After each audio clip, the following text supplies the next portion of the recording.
Tell the truth Monday. Really pleased with our victory over Florida.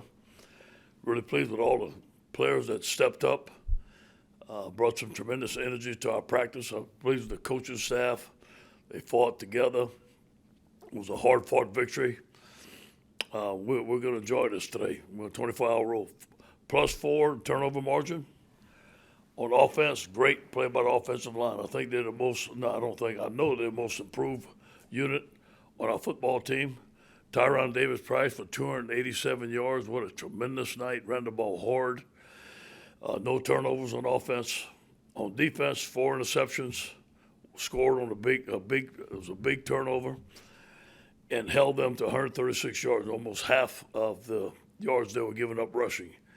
Glenn Logan helped us in the middle. I thought Neil Farrell had his best game as a Tiger. And on special teams, we blocked an extra point. A lot of good things. We're going to show it in the team meeting today. We're going to celebrate the victory, and then we have to move on to Ole Miss. Talk about Ole Miss a little bit. As far as Lane, I think that Lane is, if not the best play caller in the country, one of the top 3 best play callers in the country. He has an outstanding football mind. He's doing a great job at Ole Miss. I'm very happy for him. I know that he's a fighter, and he comes from a football family. I know he's going to have his team ready to play. Matt Corral is one of the top players in the country. Is very fast, can run the football, throw the football. The thing about, you can see Matt Corral play, he plays with his heart. He plays with character, and he's very tough. They have the 3rd-ranked offense in the country. They're very hard to stop. Any questions? Yeah, hey, Coach. There was a report that came out this morning that Coy Moore has entered the transfer portal. Is that something you can confirm? And I also have just a quick follow-up. Yeah, I have not talked to Coy, and if he has entered the transfer portal, I don't know anything about it. Okay, and then there was also some news this morning that it sounds like Matt Corral was pretty beaten up in that last game against Tennessee. Coach Kiffin doesn't know if he's going to be ready to play this week. Could you just talk about, their quarterback room as a whole, and maybe something you guys know about their backups as well? Well, we just started, looking at them, obviously. We just started studying Ole Miss. I've been looking at Matt Corral all morning, and we're expecting him to play. But we're gonna study a second-team quarterback. But knowing Matt and knowing Coach Kiffin, he's kind of throwing me a smoke screen. Yeah, maybe so. Hey, Ed, Scott Rappelé. Obviously, Ty Davis-Price has played great these last 2 weeks, but 58 carries total. Are you eager to get someone else a little more involved in the running game because of that? And if so, who might that be? Yes, we'd love that. We'd love to. But you know what? Ty was doing such a good job that we wanted to give him the football. He kept on coming off the field, Coach, give me the ball. Give me the ball. I said, I am. Go get it. And but we'd like to get the young guys in. Corey Conner, we'd like to get Amani in. Get them some reps, get those guys some repetitions, and get them some snaps. But as long as Ty is running like he is, we're going to give him the ball as many times as he can handle it. Hey, Coach, good morning. I wanted to ask you about Jenkins. I know you've recruited this country coast to coast. How many players have you gotten out of Gina, Louisiana? And just talk about his big performance. Very proud of Jeray. Very proud of Jeray. Several times I named him team captain. He's a leader for us. Come from Gina. Obviously went through a huge hardship right when he got here, overcame it. His family's proud of him. His high school coach is proud of him. The whole town of Gina's proud of him. He's an excellent young man. Big time game. He made some big plays in a big time game. I'm proud of him, and I'm glad that he stuck with it. There were some times where some freshmen were getting maybe more balls than he was. He never said nothing. He kept on working. Ultimate team player.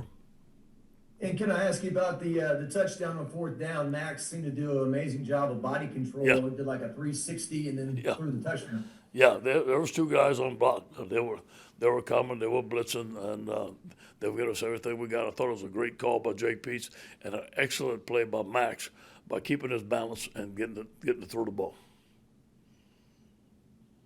Hey, Coach O, Garland Gill, Fox 8 New Orleans here. I know last night you told us you talked to 2 recruits yesterday. This morning you lost a significant recruit from the New Orleans area. Yeah. What's the message to recruits going forward with the early signing day right around the corner? Well, I'm going to continue to recruit for LSU, And just because I'm not going to be here, LSU hasn't changed. They're a great school with a great tradition. You're from the state of Louisiana. It's a big plus for you to come to school at LSU. A lot of great players before have come to LSU and had a lot of success. So I'm going to continue to sell LSU. And we've sort of gone over it a lot, I guess, but like the offensive line, I mean, you call it, the most improved position group. Just how has this changed really so fast? Well, I think you're seeing it, Wilson, as fast, okay? But I've seen it in practice in little increments. And it's ever since Coach Davis has come, and I know what he's trying to teach him, and I know the difference between him and Coach Craig. I can notice a difference, and it just took a little while for our guys to get used to. But I know what you're saying, that we're running the ball at a much better pace right now. But I've seen little increments in practice. Like it's a bump combo, the guys are getting off the ball and attacking guys off of the football. And now he's put it all together, and finally, we're all healthy. I think you're seeing a combination of, I think Coach is a great coach, and we got some good players believing in his scheme, and they're healthy. Hey, Ed, Adam Hunsucker. Do you remember when you first met Lane Kiffin in your career, and how was your relationship with him evolved from being a coworker to your boss, and now, I guess, a rival on the field? I remember I'm with Pete Carroll, and he asked me a question. He says, Eddie, I can hire an older, experienced coach, or I can hire a young, go-get-it coach that I think can help us in recruiting. I said, well, why don't we get a guy that can help us in recruiting? And it was Lane Kiffin. He was a young coach in Colorado State with Sonny Lubick, I do believe, which was Monty Kiffin's son. And Monty and Lane are best friends. And I remember sitting in the recruiting meeting. I was a recruiting coordinator, and we were evaluating some talent. And I liked the guy, and Lane didn't. and you know what? He was right. And he earned my respect. He earned my respect from day one. Lane and I became very close, me being the recruiting coordinator. He was our out-of-state recruiter. He brought in some tremendous – in fact, he taught us how to recruit out-of-state at USC. He brought in a lot of number one draft picks. He recruited every day he could. He was on the road 7 days a week, working from Florida to New York. I think the guy's a tireless recruiter. He's a great recruiter, and he's a great evaluator of talent. Hey, Coach. Leah Van from The Advocate. I'm just wanting to ask about recruiting again. What are you telling these recruits when it comes to, like, them being really sold on you being their head coach? I know recruiting's a lot about relationships. Yeah, you know what? It's, that I can't change, obviously. But I do know that, like I said, there's a lot of things LSU can sell. There's, LSU, you come to LSU, you're going to get a great education, you're going to network, none of that's going to change. You're going to have a chance to play in the SEC, none of that changes. You're going to come here and compete against some of the best players in the country, so none of that changes. Hey, good morning, Coach. I got two questions. One, I'll start with the Lane one.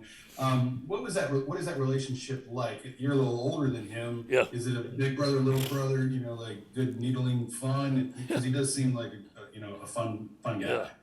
Yeah. Sometimes it's like that. Sometimes it's like best friends. Sometimes it's coach to coach. It all depends. But we do have the utmost respect for each other, and we do know each other's strengths and weaknesses, and then we've kind of fed off of it when we coached together. And I'll never forget when I went to Tennessee, he said, I'm going to treat you like the assistant head coach, and he actually did. He gave me a lot of responsibility. We worked well together. Obviously we won 2 championships at USC together. We built that recruiting class. We all worked hand in hand, me, him, and Coach Carroll, and all the other assistants were always together. So we got to know each other very well. And then my other one would be about Corral again. Watching their game against Tennessee, he is a willing runner. A lot more physical, I guess, than I would expect at that position with what they want to do. Yes. Could you speak to that aspect of his game? Yeah, and he ran a 21 flat, 200 meters. Fast, strong. He's competitive. And he feeds off the energy of the game. And the quarterback draws, the quarterback runs, and him just extending plays with his feet. He's going to fight, push to get to the goal line, whatever it takes. He's a tremendous competitor. I believe if he's not the best player in the country, one of the best players in the country. Hey, Coach, Shea Dixon here. When you face an offense like Ole Miss and your game planning, I guess overall, does it shift any? Is there a sort of mentality of play keep away or run the football, or is it just kind of stick to what you do? Well, if you play keep away, you might not score as many points as you need to play. That's got to come into play, and there's going to have to be some ball control. If he goes fast every down, and our defense is going to have to substitute. If he's scoring at a high rate, there's going to have to be some ball control to give our defense a break. But if he's scoring at a high rate, that means we have to score at a high rate. It all depends how the game's going.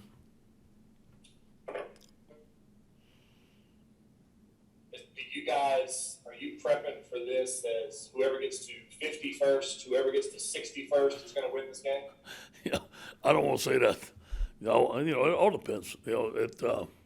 We'll see. Hopefully we play better defense than that.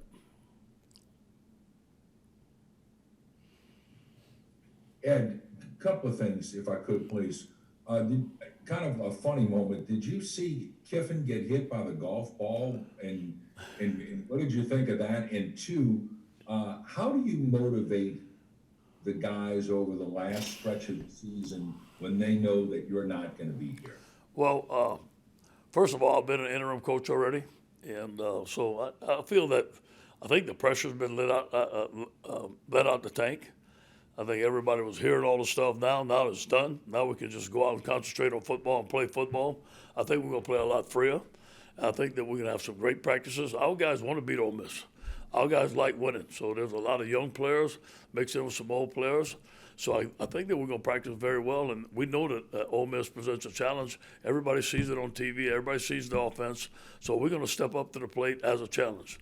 I did not see the actual golf ball being thrown at him or him being hit. I heard about it, but I'm going to leave it at that. Hey, Coach, last year it took a Herculean effort basically from Kayshawn and Max to out-duel against Matt Corral and that offense. Seems like this year the offense is finally finding a new identity and a new groove. How do you feel about the ability to keep pace with them going into Saturday? Well, I do believe that they're going to present a challenge. We have to play better defense than we did last year, but the interceptions and the turnovers that we had last year helped us. I don't believe when you go against Lane that field goals are going to help you much. Although we have the best field goal kicker, in my opinion, in the country. I think any time that you get in scoring territory, you're going to have to go down. You have to go forward on fourth down like we did last year to score as many points as we can. And how do you teeter the balance between ball control and not settling and playing keep away? Yeah, it all depends the course of the game. If our defense is tired and we need a break, we're going to have to go ball control. But if they're scoring at a rapid pace and we got to score at a rapid pace to keep up with them, we're going to have to do that. It all depends on the pace of the game. Hey, Ed, how you doing today? You talked about the offensive line being healthy. What's the status of Jason Hines and also Anthony Bradford got a little dinged up early? Yeah. And also, how did Marlon Martinez play when he got to play a lot? Yeah, Anthony's fine. Anthony's fine. I thought we would have to get half the team to pick him up off the field. He's so heavy. I tease him all the time. I love Anthony. I recruited him from Michigan. He's a great young man, and he's playing very good right now. But he's fine. He can play. Marlon Martinez played very well for his first time out. I was very proud of him, the way he played. Jason Hines is questionable right now. We're doing some more research. He's getting more tests. I don't know if he's going to be available this week. Right now, it's questionable. Thanks. Hey, Coach, this is Josh Sibley with Louisiana Gridiron Football. Did Coach Falk, do you know if Coach Falk talked to Ty Davis-Price after the game this week about his accomplishment? I know Coach Falk was on the 97 squad that beat Florida, and now Ty being on this squad, that was also such a heavy underdog against that Florida squad, and his accomplishment breaking the single game rushing record.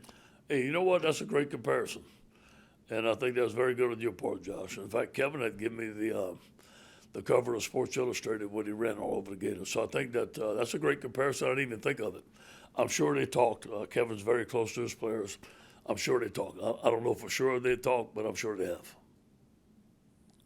Hey, Coach, Steve Bolton, WZZN. I've got a couple, if I could, please, sir. You mentioned Neil on how well he played along the line. What impressed you most on what you saw in that game Saturday, Coach? You know, I do believe with Glenn Logan coming back, he and Glenn are best friends. They've played with each other for 4 years. They feed off of each other.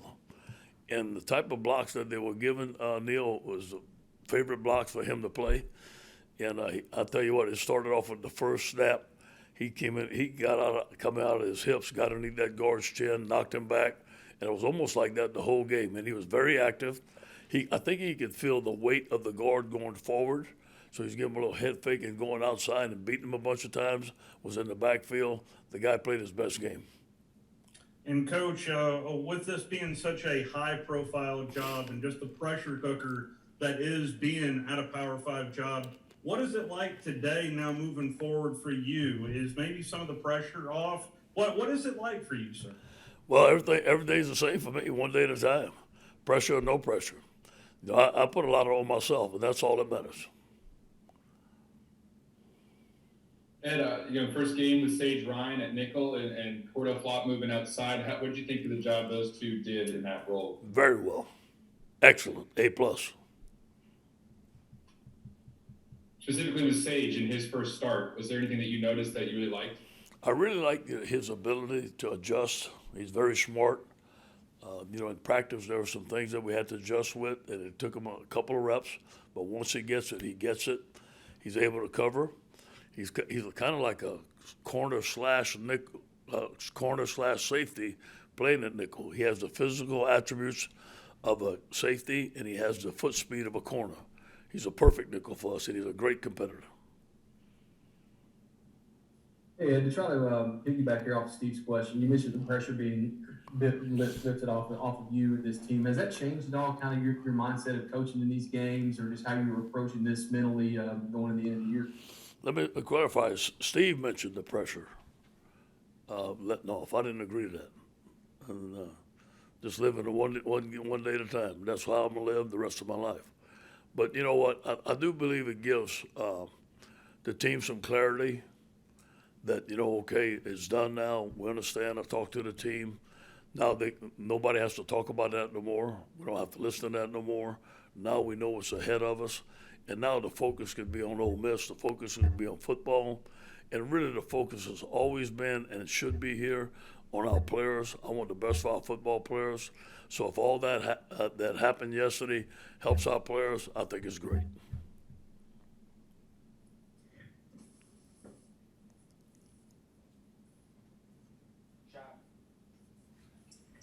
But I was just curious, the game against Florida, given what you were playing with and the substitutions that you had to make on your roster, were you disappointed in the defensive performance, kind of knowing what you're going to be facing this weekend as well? Well, or were you pleased because you had all those changes that you had to make? Okay, I was pleased the first half, right?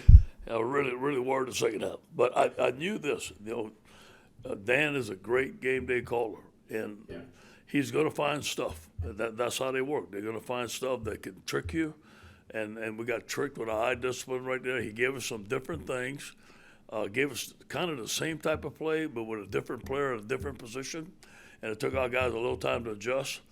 And all the stuff was eye discipline. And if we can have great eye discipline, we're going to have it against Lane. Here's what Lane's going to do. He's going to see all the players, all the plays that have given us problems, and he's going to run it at us again to see if we fix it.